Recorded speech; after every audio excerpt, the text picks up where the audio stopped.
Hello, everyone. My name is Brendan Ciecko. I'm the founder of Cuseum. First off, I want to say thank you to everyone who is joining us today, our speakers and our attendees.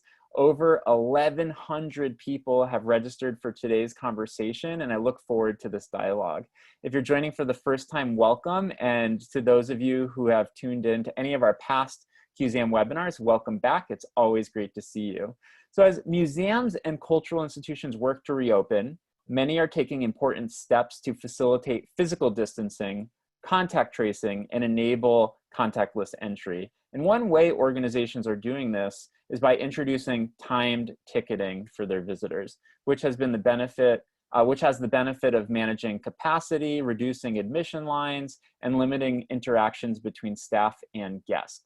This is, for most organizations, an entirely new territory, and we've received countless questions about time tickets over the past weeks and months. So we decided to host a webinar, and we thought that this would be the best way to address all of these questions and requests. So we are very excited about the panel today with three folks who are already using time ticketing at their museum. So without any further ado, please allow me to introduce our special guests. Joining us, we have Kate Porter, who is the Communications and Development Manager for the Las Vegas Natural History Museum.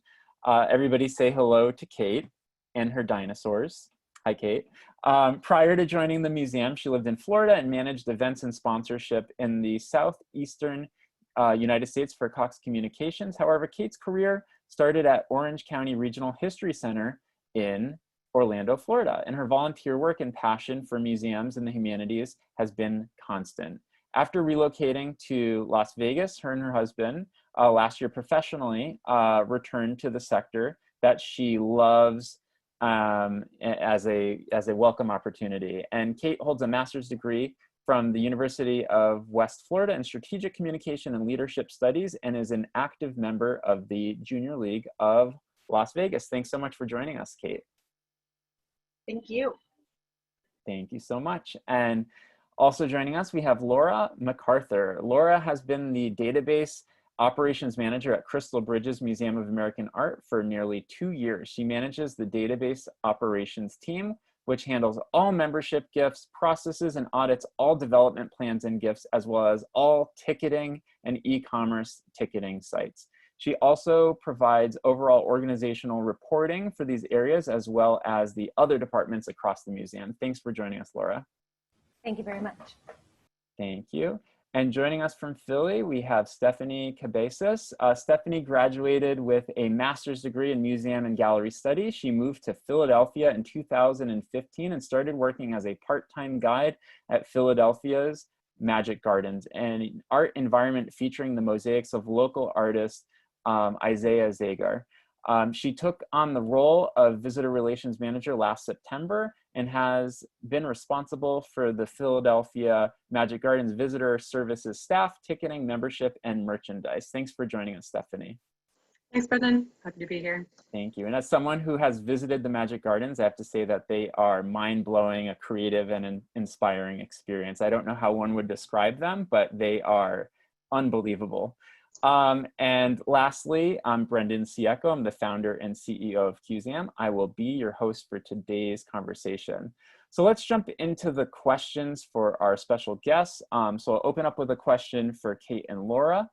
You introduced time ticketing at your organizations just a few weeks ago. Many organizations have also recently introduced time tickets or are planning to do so in the near future. Can you talk through your recent experiences launching time ticketing and what the process looked like for you from kind of start to where you are today?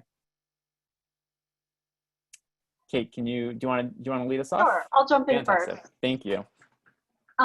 So for us, it honestly was a little difficult up front. We've never had online ticketing.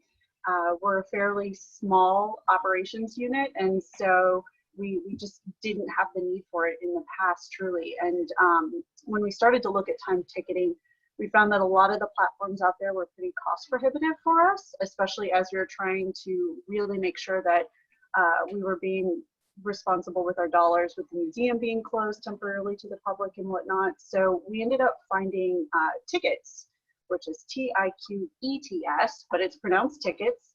And through that, we were able to really expedite the process and kind of jump in a way that made sense for our organization. And since then, it's been great, but it definitely was a little bit of a process to find the right fit for us. Thank you. Thank you. And Laura, how about you? What is your journey been like? We use Tessitura, and so we've had ticketing, and we've used time tickets for special exhibitions or special events, but we hadn't used it for admission before. So we already had the tools that we needed to build the time tickets. What we really had to work on was the strategy with our facilities team and our operations team to make sure that we knew what the potential capacities were, what were the time slots, and like how to manage the different entrances and things like that. So it was more of like the logistics operational side that we really had to focus on the front end, since we did have the equipment already. Thank you. And Stephanie, at Philadelphia Magic Gardens, you've been using time ticketing for quite some time now. So you have a little bit more of a veteran perspective on the matter. Can you share a bit about what the past few years of using time ticketing has looked like and what some of the long-term benefits have been for your organization? Yeah, it's been a journey for sure. For us, time ticketing is something that was born out of necessity because we are a relatively young and quite small space. We only have 3,000 square feet, and most of that is covered in very shiny, colorful mosaics. So we're also a very photogenic space, which means that as social media became more popular, so did we. So our visitorship increased almost exponentially over the past few years.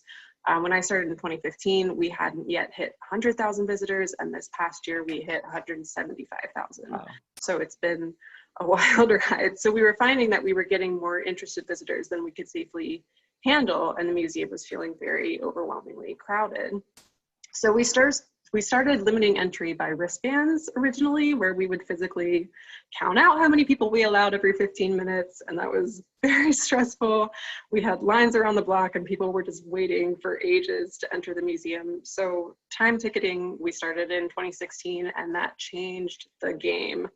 We were able to sell tickets on site for either the current time slot or a future time slot if we were already sold out. People could leave and come back instead of waiting around. We could also point people to the website to get their tickets so they could skip the line altogether. And we've really watched online ticket sales grow rapidly over the last few years. So, word is spread that we're frequently at capacity. People are learning that they need to buy their tickets in advance. And on the weekends, we would open in the morning with multiple time slots already sold out, and be sold out completely for the day by early in the afternoon. So for us, the biggest issue has been lack of space. I mean, both within the museum, but also trying to control that flow of traffic and get 60 people in and out every half hour and selling hundreds of tickets in our lobby. So we were still ending up with long lines for people trying to purchase tickets. But once visitors were inside, that controlled capacity really meant that the experience was so much better for everyone because we're not as crowded. People aren't jockeying for position with tons of other visitors to try and get the best view or the best angle. And so for us, if anything, COVID has really made our daily operations much less hectic for our staff. We reopened to the public on July 10th at a third of our usual capacity. And we're encouraging all visitors to reserve tickets over the website or over the phone. So if people are walking up without tickets, we have a little sign outside with a QR code in our website, and we're encouraging them to get whatever time slot is first available. And it's almost completely eliminated those lines and the traffic in our lobby, which has been a huge dream of ours, but never something we thought we would see so soon. So that's been a huge silver lining in an otherwise very dark and stormy time. So. Wow. Well, thank you for sharing that, Stephanie. And one kind of phrase that you used that stood out to me was that it was a game changer for your organization and the tools that you're using. Someone's asked on the chat, what system are you using for ticketing and time ticketing? Yes, we are using Alltrue, Blackbaud Alltrue. So we have our time tickets built in as scheduled programs. Okay. Thank you. Thank you for sharing that. Well, it's just really interesting to hear about what your journey has been, having several years, experience with the time ticketing aspect, and thinking of an organization like yours where it just makes complete sense based on the capacity. So kind of a little bit of a head start for what a lot of organizations are experiencing for the first time right now. So I know a lot of people really appreciate your perspective on this, as well as Laura's and Kate's, kind of at different, different steps of the journey that a lot of us are on right now. So a variety of staff are involved in getting time ticketing off the ground. Even on this webinar, we have communications, development, visitor services, and database operations represented here. How did you go about getting time ticketing started? Which staff have worked together on this? I want to kick it off with Laura, because you were talking about kind of all the things that have to happen before you just flip a switch and run forward. So if you can get us started, that would be really interesting to hear your thoughts. We formed a strategic team of people from across the museum. Like I mentioned, operations, facilities, marketing, obviously our strategy officer, and some people in advancement and things like that.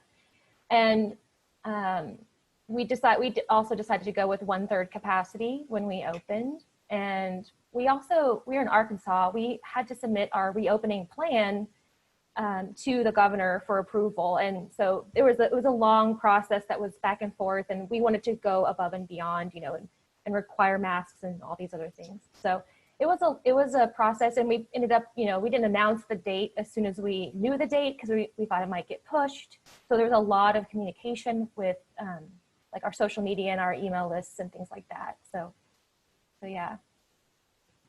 Thank you. And Kate, how about from your side? What has the collaboration between departments looked like to get you to understanding your capacity, deciding which platform or tools to use, deciding how to optimize it for your end user, the visitor, all of those things that go into rolling out time ticketing?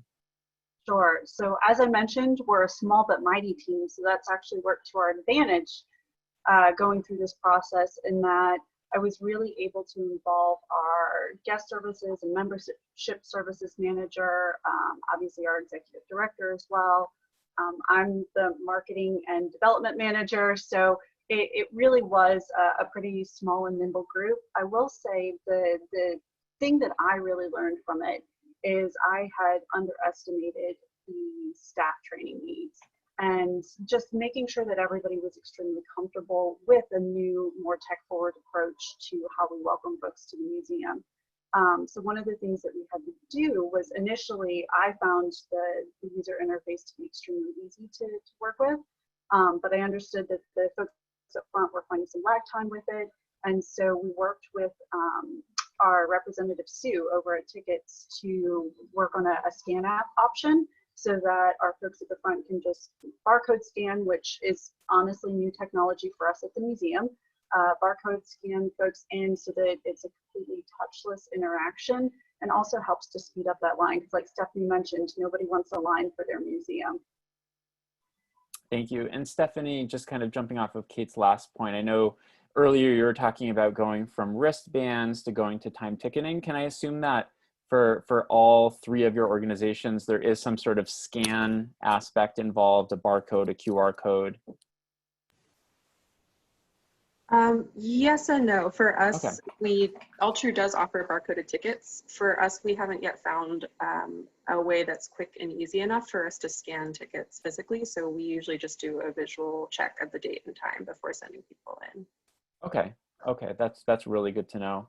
And I want to throw in a question that came in from the audience from Catherine Flores. She wants to know, especially given a lot of organizations have special categories or even free categories, how have other museums facilitated free ticket categories for advanced reservations? Do you validate those free tickets or go by the honor system? And some of the examples she included was Cool Culture, New York Public Library Culture Pass, and Visitors with Disabilities, and other examples as well.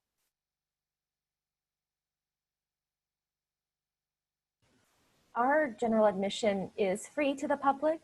So normally we don't require, like before COVID, we did not require a ticket for general admission, but now obviously we are, since we're in timed ticketing, and we do validate that. We request that they pre-reserve their ticket, but what we left some space for walk-ups too, so people don't have to necessarily have the ticket since it is free. And what we've seen is like 70% of people are pre-reserving, of the people that actually attended. But we do scan the ticket, and we do validate that it is the correct date when we scan it. For us, about 90% of our income comes from admission fees, so we're very heavily reliant on that. So we don't have a lot of free options for ticketing. Pretty much the most consistent one we use is for members, which I think we'll talk about a little more later, but we're using a free ticket type online that members can reserve in advance. And for us, I saw a question about scanning and tracking attendance and things. We're going to focus on that this year. Being able to scan tickets was going to be my 2020 goal, but that all got laid by the wayside. But for us, it's more important to know how many people we could potentially be expecting rather than how many people are actually showing up at this time. Thank you, thank you. And you know, time ticketing, as we've mentioned earlier, may be very new and very unfamiliar for most or the majority of organizations and their visitors. As you introduce time ticketing, how do you get visitors and your members and your audience to adopt this new way of admissions? Have you received any confusion or pushback? And I want to, you know, layer this question with one from the audience. Heather McLaren wants to know a little bit about what that awareness. How do you build awareness in advance that time tickets are required? So I guess let's talk a little bit about you know, raising awareness and making this clear, that it's easy to adopt, and all of the things that you've seen so far. So Laura, what does that process look like on your end? How has your community, your visitors responded to time ticketing? So our museum is pretty popular with our community because we are a fairly small community in Northwest Arkansas. And so while we were closed, we still offered virtual digital events. We stayed in contact with our members, with our, you know, ticket buyers that are past ticket buyers. We've stayed in contact with them and kept them engaged while we were closed. And so when we did reopen and plan reopening, we already had this open communication with them. They've been participating with us even while we were closed. And so I think that helped the transition there, just staying on top of social media and e-marketing and things like that. Stephanie, how about you? Because it's been many years in the making, not only introducing time ticketing many years ago, but then also making it a requirement and having a capacity and all of those things. What has that awareness looked like? What platforms or social media channels or outlets are you using, both physically and digitally, for the Magic Gardens? Yeah, so in general, as we were introducing the time ticketing system, we did the best we could to just sort of put the awareness out there. We use Instagram and Facebook, Twitter to some degree, not quite as much, but all over our website, and every single phone call that we were getting with people expressing interest about visiting, we were just starting to be like, buy your tickets online, buy your tickets online, buy your tickets online. And word started spreading little by little. Word of mouth is how most people find the museum. And so people being like, hey, I tried to go and I had to wait 2 hours before I could go in, really helps motivate people to just start thinking ahead and looking on the website. And it's plastered all over our website and ticket acknowledgement emails that you won't be able to come in right away. You'll have to do a little planning beforehand. Yeah, it sounds like you're doing a really good job there. There's a expression in so many spaces around service and product design that don't make me think. If the person needs to spend too much time going, you know, to a page and then a sub page and clicking around to find that very important central bit of information, then, you know, there's a lot of improvement to be had. So I'm really happy to hear that you're putting it out there bold and bright, so you can't miss it. That's great. And Kate, how about you? What's the awareness been like for your museum? Sure. So we reopened on June 1st, and with the reopening, we did a bit of a media campaign with press releases and some interviews and things like that, and of course mentioned the time ticketing and all of that, directing people to go online to buy tickets, because like I said, that was new for us too. And so kind of like Laura and Stephanie, just really making sure that we're continuing that constant communication, not only with our members, but with the entire community as well. And then one of the things that we found really neat is the platform we chose to go with actually embeds seamlessly into our website. So we did refresh our website during the temporary closure of the museum. And so now there's a buy ticket button that literally floats very visibly on our website. that automatically directs folks in to choose their time ticketing slot and things like that. So it's been a fairly seamless transition. And we actually had people asking us on our social media channels before we opened if we were going to be doing that once we opened. So it seems like the appetite was there for the community, and people really, we've gotten no pushback at all from it. That's great. Well, it's impressive, and kudos to you and your teams, large and small, for kind of covering all of the bases of making it very easy for your visitors and your audience to find what they need on your website. You know, circulating this information over social media, putting out press releases about your new strategy and how people will be interacting. So it looks like you've covered a lot of the bases there to ensure that your audience knows what to expect. And I think, like so many things in the world, it's all about setting expectations and letting it be as guided as it can be. So let's talk a moment about members, for instance. Is time ticketing or timed admission something that members will also be using? And if so, how does this work for your museum and the systems you're using? How about members of other organizations that might have reciprocal benefits to get into your organization for free? So let's talk about some of those. I don't want to call them edge cases even, because they're very common, but let's talk about the member and the reciprocal member component for a minute. I'll jump in on that one. So we built in basically a buffer zone for each of our time slots to accommodate our members. And then we're also part of the ASTC Passport program.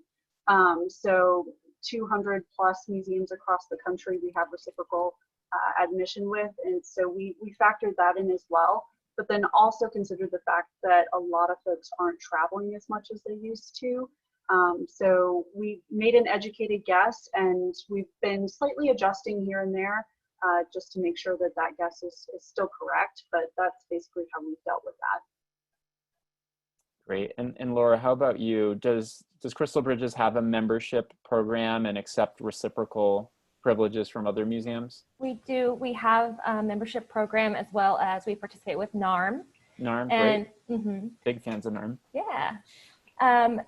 Since our museum entrance is free, those benefits extend to our temporary exhibitions. And when we first reopened, we made our temporary exhibition free to everyone. But we do have a paid temporary exhibition that's opening in September.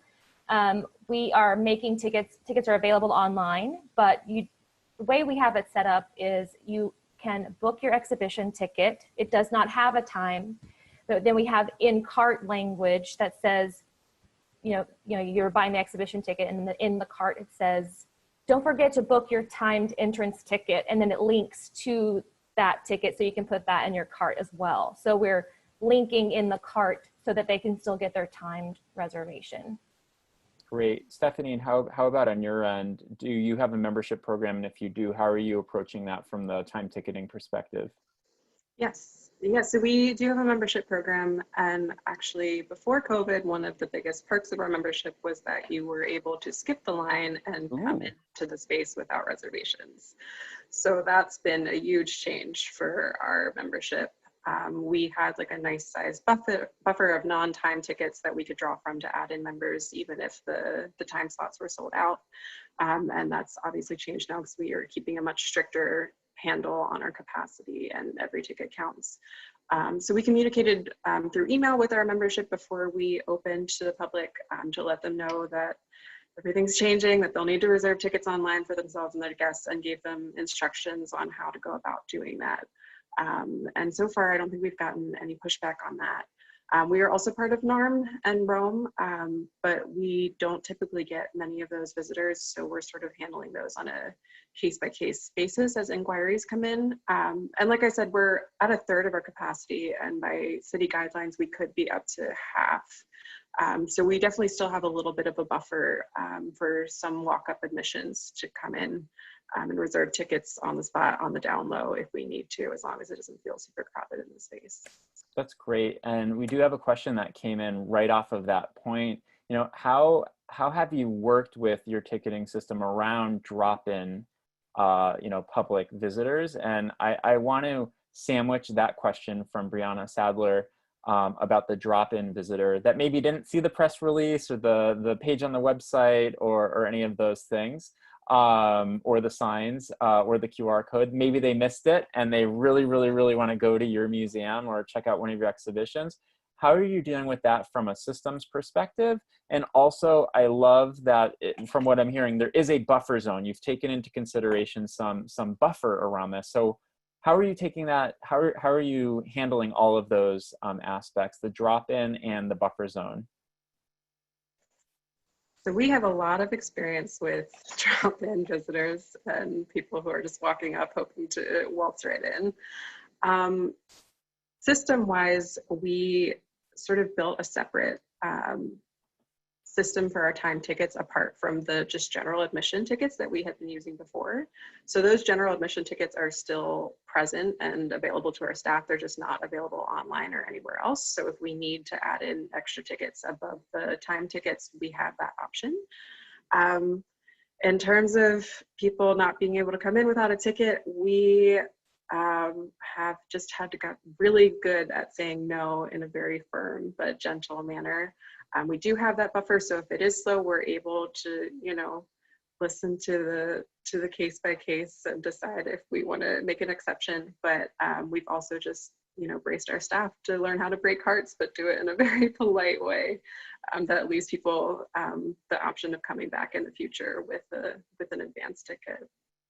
Thank you. Kate, how about you? How are you dealing with people who arrive on site, as well as how are you calculating your buffer zone to accommodate those people?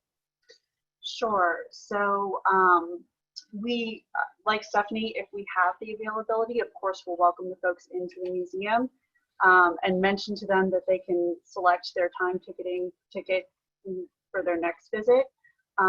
We created the buffer zone basically by looking at past data and ticket sales trends with how many members versus STC versus just general admission folks that we had. And like I said, we've had to tweak it a little bit, but so far it's been working nicely. I think one of the things that's really helped us is we created a one-way egress through the museum. So you used to do a loop and end up back at the front door. Now you exit through a different door that actually connects folks closer to the parking lot. But with our time ticketing being every 20 minutes, it keeps folks moving through the museum pretty consistently. So if we do have a full spot and we do get some drop-ins, usually we're able to accommodate them pretty quickly. But again, we're just continuing that communication and continuing to double down with folks outside of the museum, letting them know about the ticketing options. And one of the things that we've seen a lot of people do is they'll purchase their time ticket pretty shortly before they come to the museum. So we're pretty confident that the word's getting out there. So that's helpful as well. That's great. And just, you know, one more question on the buffer side of things. I know some people have a tendency to arrive early. Some people have a tendency to arrive late. And so do your buffer zones take that into consideration? How are you communicating, you know, expectations in your email after I've purchased a time ticket around if you do arrive early or late? Laura, how are you dealing with that? So in a couple of ways, when someone books a ticket, because we do have requirements, they have to wear a face covering. Any person over a certain age has to wear a face covering. They have to agree to that they haven't had these symptoms, et cetera. We require that they check that. As a part of that also is, this is your time. This is the window that you can come, and that's pretty explicit. But then also we send what we call a know before you go email to everyone who has a ticket, and they get it the day before that they come.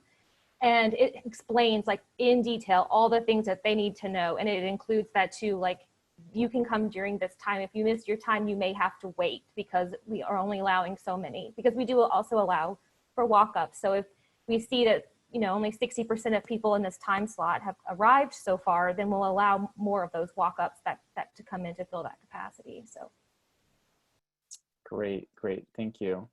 And, you know, as time ticketing is, you know, a new novelty for many museums and also a necessity, and now you all have a range of experience with this technology, it's a great thing to see that. It's a great thing to share some of these aspects. So from your weeks to years of using time ticketing, are there any specific challenges that you've faced, or perhaps anything you really, really wished you've known from the get-go? So let's throw this to Stephanie, because you have many years, and your organization has many years in the field of time ticketing. Yeah, we've definitely had a learning curve in terms of both controlling the physical flow of traffic. As I said, we have a very small space. Our lobby is also very small. We're unable to let people into the restrooms or the gift shop before their ticket time. So for us, that entry time is super strict. If you come early, unfortunately, you can't go anywhere into the museum before that time. So I think learning how to communicate that to our visitors before they get here, trying to find ways to set those expectations and make them very clear before visitors even arrive on site has been really important for us. And like Laura was saying, we've relied very heavily on that ticket acknowledgement email that gets sent out to everyone who purchases to say, here's exactly what to expect when you get here. We've also found it, like Kate was saying, to be really helpful to be super communicative with our frontline staff and make sure they have a clear grasp on our protocols so they can explain it to the visitors. You know, sometimes they end up having to say the same things over and over, but in different ways until it finally clicks and visitors are like, oh, okay, I get it now. But it's also good for them to understand why we're doing what we're doing so that they feel empowered to make exceptions when needed in unique situations. And like I said too, we've just also come to realize over time that we're not going to be able to accommodate everyone, and we will just have to end up turning some people away. And that's unfortunate, but it's good to have a way to explain that you feel comfortable with, so you're not just blaming people for not planning ahead, but you're helping them realize that the system is in place because it makes a better visitor experience for everyone. And for us too, COVID has almost made that a little easier in some senses, in that, you know, beforehand we would tell people we were sold out and they were like, how? Like, how does a museum run out of tickets? And now people are like, oh yeah, that makes sense. Safe capacity, I get it, sure. So there's this built-in expectation for many of our visitors that you might not just be able to walk right in, that you might have to plan ahead a little more than you used to. So. Thank you. And Laura, what do you wish you knew from the very get-go, and what are some of the challenges that you faced in getting time ticketing rolled out at Crystal Bridges? I would say one of the things that really helped us was already knowing our no-show rate essentially for a free ticket. So, because we did provide free tickets to other public events and stuff, and we noticed many years ago that it's like 50%. Like if you make a ticket free, only 50% of people are going to come. So we thought, okay, we know that this is going to be high no-show rate because people book a ticket, and so we maximized our capacity by adding extra slots for walk-ups that allow for that. So that's one thing. We did not have walk-ups by time slot first. When we first reopened, we just had a clicker and we added it at the end of the day. But then we discovered we wanted to be able to see per time slot who's buying a ticket, who's not, who's walking up. So now we can see the data, like by time slot, by time of day, what percentage of people are coming pre-reserved and walked up. And we don't have the end of day clicker anymore. It's only allowed within those time slots. So that's something that we thought about, but we didn't have it all set up until we were like, okay, we want to make this even more granular. So, and that was a good change that we made. Excellent. And Kate, what were some challenges that you faced early on? And is there anything you wish you knew from the, the first moments of your exploration in time ticketing?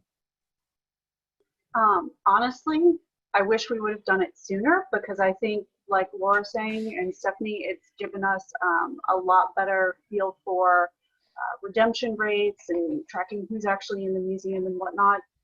But again, it just really goes back to staff training. A lot of our team members have been with the museum for the full 30 years we've been open, which is amazing. They have a ton of knowledge, but also change can be a little tricky sometimes.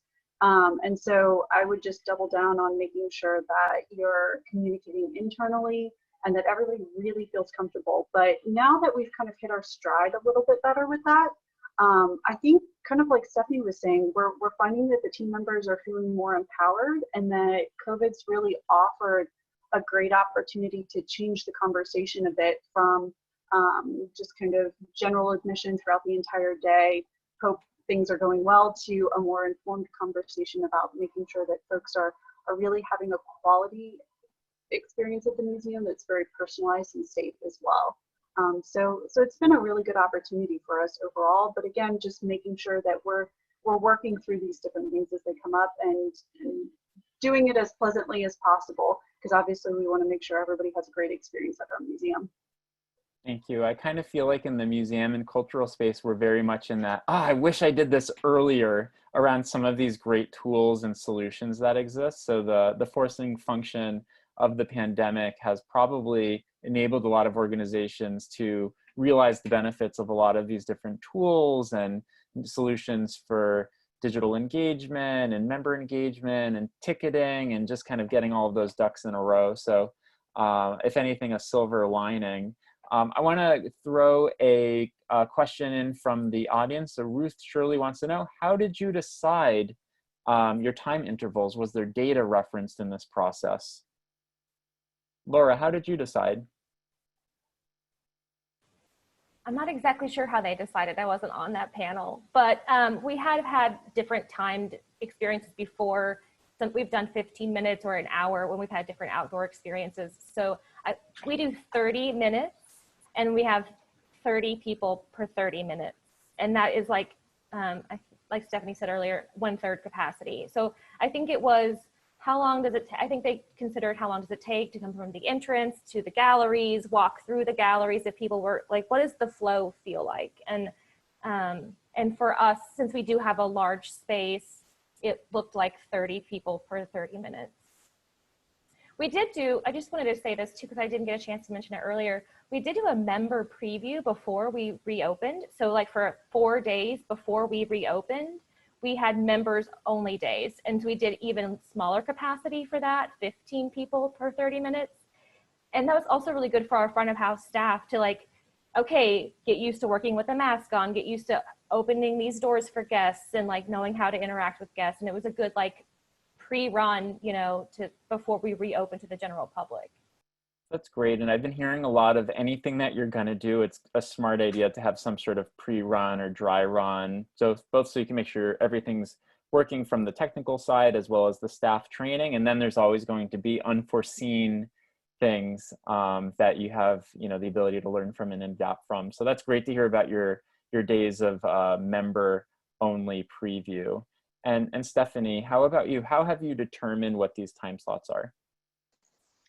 Yeah, so for us, much like Laura, it was also based on the amount of time that visitors are using to make their way through the space. Again, we are a very small space, so we find that our average visit varies between 20 minutes to 45 minutes. So we set it at half an hour, and we don't make people leave by that point, but we find that naturally that tends to be when people cycle out. So as the next group is coming in, most of the people are on their way out or have already left. So it sort of works out pretty naturally. Great, great. And Kate, how about you? What was the process, the calculations that went into the determining the intervals and the time slots? So we do have a fairly large space. We've got 8 major galleries spread across 2 floors. So it does take folks a decent amount of time to make their way through our museum. So we looked at our attendance data from the past, the average number of visitors for the day, and then what our target attendance was at, you know, a reduced reopening rate to comply with our state and CDC guidelines and whatnot, and then basically backtracked from there from the average amount of time that folks would spend in a gallery to make it through the museum in its entirety, and then spread out the time ticketing options from there. So really for us, it was very data driven. But again, with our team being super small and really hands-on, it was also a conversation that we had with the gallery monitors. One of the things that we thought was really interesting, so we had initially reopened with just general admission online ticketing for the day. And our team members found that folks might come in, you know, we close at 4 o'clock and they might come in at 3:50. And in the past, that wouldn't be a problem. But it takes our team members a really long time to completely sanitize the museum at the end of the day for that final deep clean. And so if you've got somebody coming through the museum, basically once the museum is closing, then that becomes an issue. So the team members there, that was something totally unanticipated that I didn't even think about. So we did actually take off a couple of our time ticketing slots when we added them in to the end of the day, so that folks will be exiting the museum closer to that 4 o'clock time frame, so that we can better manage our staff time as well, because obviously we want to be cognizant of that at this time too. Thank you for that. So we have a really interesting question from Amber Mayer in the audience. Are any of you doing a pre-screening survey? Does that go through your customer management system, your ticketing system? Is it issued in person on site? Speaking from my own experience, I went to Mass MoCA this past Saturday. It's the largest contemporary art museum in the country by square footage. It's an amazing place if you ever are in that neck of the woods. And they had time ticketing, which was wonderful, very smooth. Walked up, they scanned the ticket. But then when you arrived at the front, they had a kind of a person welcome you, socially distanced or physically distanced, of course, that asked a couple screening questions about symptoms, about have you been outside of the New England or Massachusetts area, so on and so forth. I'd be very curious, are your organizations doing this? And if you are, is it happening digitally beforehand? Is it happening when they're on site? Laura, how are you approaching this? We're not surveying guests as they come up. Like I mentioned before, we are having them verify when they purchase the ticket that they do not have certain symptoms, fevers, chills, cough, etc. We are surveying all of our staff when they come up and doing a temperature check and asking some other specific questions like that. But that's just for staff, not for guests. Okay, that's helpful. I think the question was more about a survey, but it is interesting to hear about the actual temperature check. So I guess to even expand the question, if you're doing pre-screen surveys or even temperature checks, that's even more expansive. How about at Magic Gardens? What are you doing, Stephanie? We also are not doing any kind of survey of our visitors. We are doing the temperature checks for staff, but ultimately for us, since a lot of our tickets are selling sort of on the spot, or we have a lot of tickets to be checking and not a lot of space in which to do it, we felt that it would be safer for our staff to just get people in and out as fast as possible and not have them expanding that interaction time with visitors if at all possible. So we also have the benefit of the fact that about half of our site is outdoors too, so there isn't quite as much indoor room to worry about, which is nice. Thanks. Kate, and how about you? Is there a survey involved in your time ticketing, pre-screening and so on? So no survey at this point, but that is next on the agenda. We've had time ticketing for a couple of weeks now, and so hoping to add that in shortly. We do have, of course, the guidelines, please change your reservation or don't come to the museum. Yep. If you have certain symptoms, etc., but we're not doing any active screening at this point. There's been a lot of local discussion here about basically doing that, and the guidance that we had gotten from local CDC and healthcare experts was basically that you can ask the questions, but people may or may not answer them honestly, and then with the temperature screenings, you can get faulty readings with that.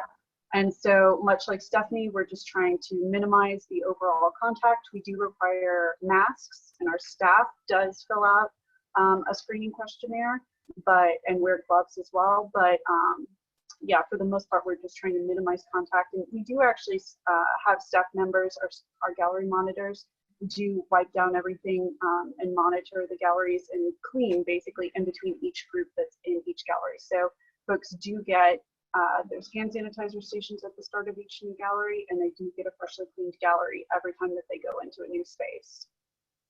Thank you. Thank you. It's always interesting to hear the different types of approaches organizations are taking for their guests as well as their staff as it relates to the precautions and the pre-screen and other such things. I guess one last question in that area as it relates to a concept that's fairly new to all of us is this idea of contact tracing, where I think you can have time ticketing and not have contact tracing, and you can have time ticketing and can have contact tracing depending on how the system has iterated or modified or enhanced their capabilities. With the tools that, you know, the three of you are using, does it have kind of auditable contact tracing where if there is some sort of incident with one individual that's reported, that you're able to see everyone else who was in the museum during that time, and maybe even be able to automatically contact them or export that information to do so? Kate, you're shaking your head. I'd love to hear about your experience with this, and if that's a possibility with the tools that you're using. Yes, so that was actually a strong component of why we chose to go with time ticketing at this point too, because before it was really difficult to say for sure who was in the museum. You'd have to go back through receipts and credit card transactions and things like that. Whereas at this point, we do have a really easy to use interface, and both the membership and front desk manager and I have access to that at all times, where we can see who's in the museum. It'll say once the ticket's been scanned in and redeemed, so we know exactly who's there at what times, and we're using that as contact tracing at this point. And honestly, it's something that gives me a bit of confidence in if anything does happen or we do need to address anything, we have these tools for the first time that really are going to be helpful moving forward, even beyond COVID. That's great to hear. Laura, how about you? How is your organization addressing contact tracing, and does the platform, the ticketing tool that you have available today, allow you to do that? We haven't, to my knowledge, received any information from guests who contact us to say that they visited and then they found out that they tested positive. So we haven't had to use any kind of contact tracing yet, luckily.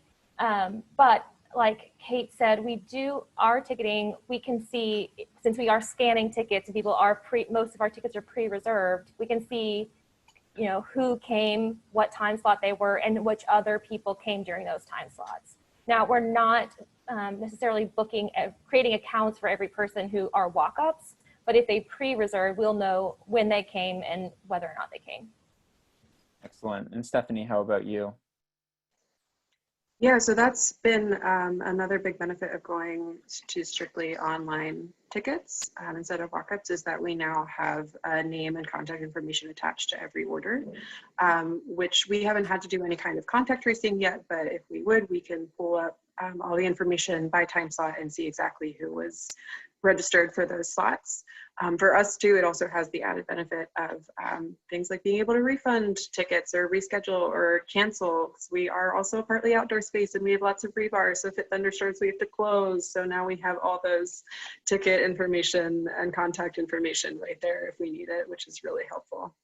That's great. That's great. So we have about 10 minutes left in today's conversation. I've learned a ton, to be frank with you. I mean, Cuseum doesn't do time ticketing, but we do interact and interface and integrate with a lot of great companies and organizations that do. So this has been incredible hearing from 3 different types of organizations in 3 different parts of the United States using 3 different ticketing platforms. So I hope it's been informative for everybody that has tuned in so far. And I hope it's also been informative for our guest speakers, kind of picking up different notes here and there. Oh, I like what she did over there, or I like what they're doing at that organization. And I always love that kind of cross-pollination of ideas. I think that that's what makes for a stronger cultural institution. It makes us all more successful. And in this case, it makes sure that we and our audiences, our guests, our members, and our donors are safe. I mean, we're talking about safety and compliance today. It's a whole new world. But I want to say, after this webinar, we're going to compile everyone's questions, ideas, and solutions into one living document to share with the museum community and the cultural community. Feel free to share your thoughts here in the webinar chat or the Q&A, or email them over to Cuseum. I mean, the very fact that you are here today shows that you're taking proactive steps in preparing not only yourself, but your organization. And we know that there's always a lot of learning to be had. So really grateful for these types of opportunities each and every week. So looking at the Q&A, I mean, we had over 60 questions, 50 or 60 questions. We answered about 8 or 9 of them. So I'm proud of us that we were able to, outside of the questions I had lined up and my team had lined up, we were able to answer a lot of questions for those who have joined us today. But for a couple last questions, Over the years, we've heard desires for things like dynamic ticketing pricing, new ways to predict future audience numbers, and more comprehensive data analytics about our attendance, around our attendees, around how people are moving through the space. Do you see time ticketing as a solution to just a current problem? Or do you think that this will ultimately become the norm and that organizations will start tapping into the data and start tapping into certain things like adjusting pricing based off of demand and so on? Kate, what are you thinking? So this is something that we've had a lot of internal conversation about, again, recently too, because we wanted to be sure that we were choosing a path forward that would really have some legs to it and continue beyond the global pandemic.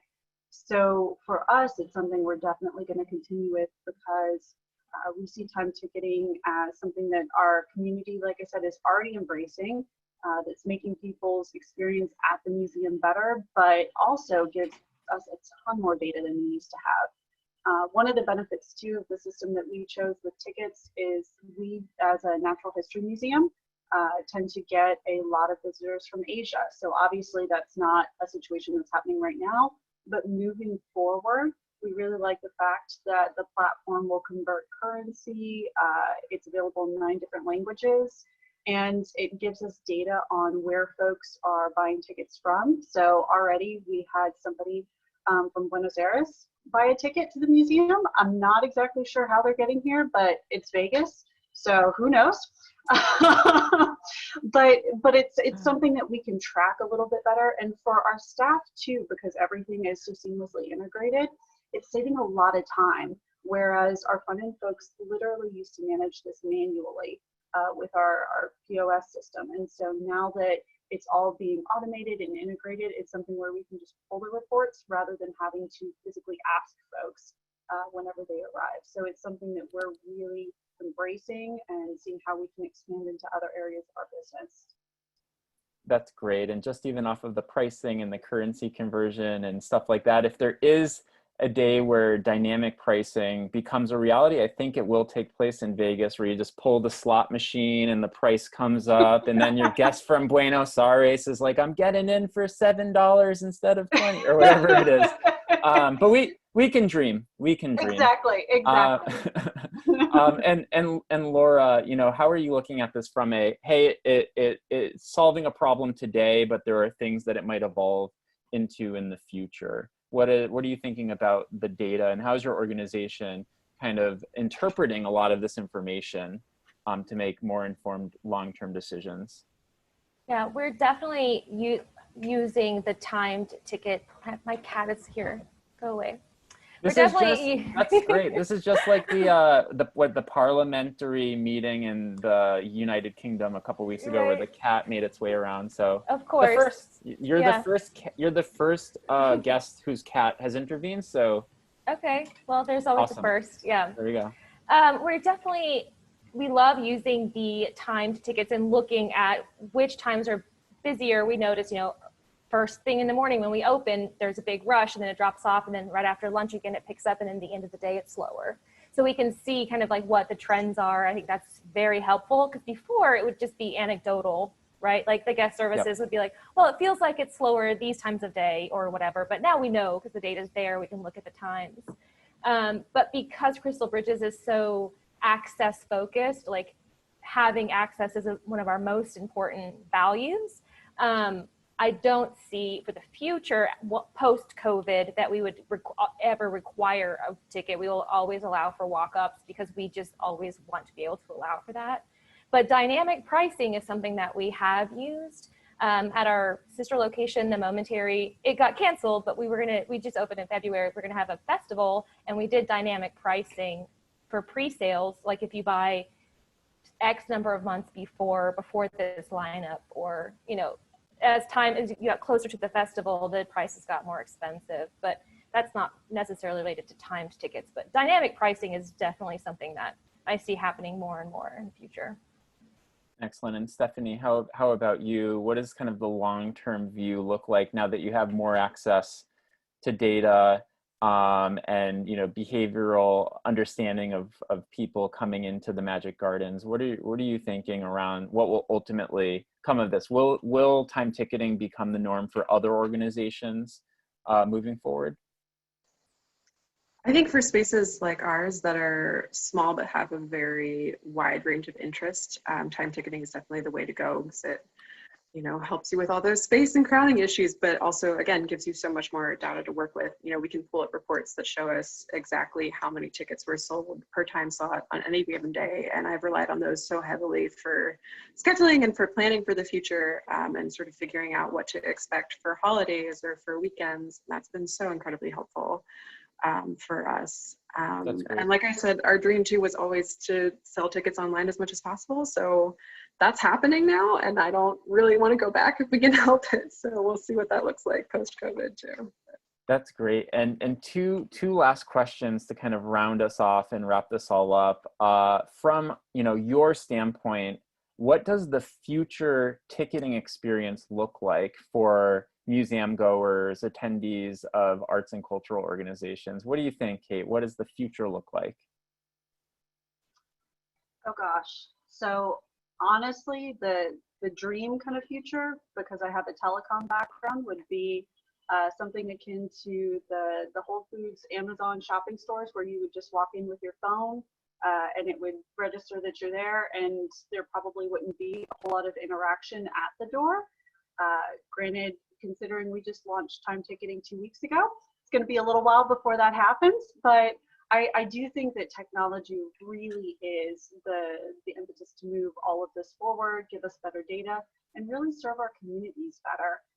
So I see it being an integral part of the process moving forward, so that we can really shift our focus to those individual connections once folks are in the space or engaging with us online. Excellent. And Stephanie, how about you? What does the future look like? And do you see a day where someone walks in and they don't need to scan anything because their presence is detected, and they have the experience kind of in a contactless environment? I definitely agree with Kate that I think less personal interaction is something that we're moving towards, especially during COVID, but also I think after the pandemic, that desire to minimize face-to-face contact is going to linger for a while. So I think now is the time to rethink ticketing as something that doesn't necessarily have to have a lot of face-to-face interaction, or doesn't even happen on site at all if needed. Thank you. And Laura, how about you? What does the future of ticketing experience look like for the museum field? I think Kate and Stephanie both said what they said were great. But to kind of bounce off what Stephanie and Kate said, yeah, contactless is great. We still currently have a scanner where we have to scan, but one of the things that Tessitura is coming out with, it's in beta, but it's supposed to be released this week or next week, is a contactless scanner that uses the same devices that we have. All we have to do is have a podium, and then the guests can just wave their mobile ticket, which we have mobile tickets, they can just pull up their QR code and scan it themselves and not have to touch a thing, and not have to get within so many feet of a guest services associate. So we're definitely looking forward to implementing that as soon as it's available. But I think, like Stephanie and Kate said, that is definitely going to be the future, because people are going to be very cautious about getting too close. Thank you. Thank you. And one last question, and we do this on every single one of our webinars. If you could leave us with one big idea that we can bring back to our organizations during this time. It doesn't need to be related to time ticketing or ticketing in general, unless you really want it to be. What is one thing that you've learned through this whole period of transition and period of unforeseen challenges caused by the pandemic that you would want to share with the museum and cultural community right now? Stephanie, lead us off. We'd love to hear what your one big idea is. Sure. So what I would say is now is really the time to dream big. I mean, our visitation numbers at the gardens were rising so quickly over such a short amount of time. And so we've just been chugging along at full speed, trying to keep up with everything. But COVID has really forced us to slow down, take a hard look at how we do things, and really assess everything, all aspects of our ticketing and programming and staffing, and figure out what we want the museum to look like over the next few years. And so I think COVID too has changed so many aspects of all of our lives. So visitors aren't necessarily expecting their experience to feel or look exactly the same as it did before. So we have this unique opportunity to get really creative and explore things that might not have seemed like an option before, like time ticketing. So I'd say just don't be afraid to think big and think outside the box. Thanks for that, Stephanie. And Laura, how about you? What's one big idea that you would leave everyone with today? How about two small ideas? One, well, not small. Collect all the data that you can. If you can collect the data, collect it, because you'll want to look at it. So number one, always collect as much data. Number two, think creatively and push all the buttons. You know, try it out. Just, you know, make the systems that you have work for what you want. And with the creative problem solving, you can make it happen, and just know that you can. So that's what I would say. Excellent. Thank you, Laura. And Kate, what would you leave everyone with today? Oh gosh, coming in third on this one. You guys both had wonderful thoughts. Like Stephanie, thinking big, thinking outside the box, of course, now is the time. We've refreshed our website, implemented time ticketing. For us, it really does feel like a bit of a renaissance at our museum, in that we've also launched a couple of new exhibits this summer. So it's really a fun time to be creative and to be a professional in our industry. And so I guess to piggyback off of Stephanie and Laura, I'll just say to remember to have fun and remember what our mission is. It's really easy to get bogged down in the day-to-day and the data and setting up online and virtual. But at the end of the day, you know, it's our why. Why are we here? And so keeping that at the forefront of everything really has helped us think more creatively and more critically about how we're sharing that with our public and our community. Excellent, thank you. So not only did we have the opportunity to discuss and share best practices around succeeding with time ticketing, but we also are left with some really inspiring words from Kate at the Las Vegas Natural History Museum, Laura from Crystal Bridges Museum of American Art, and Stephanie from Philadelphia's Magic Gardens. Thank you so much for sharing your wisdom and your perspective with us today. I hope that you're staying safe and healthy and happy, and really truly appreciate this conversation today. So thank you for being generous with your time and your ideas and your perspective. Thank you so much. Thank you. Thanks, everyone. Thanks. Bye. Have a good day.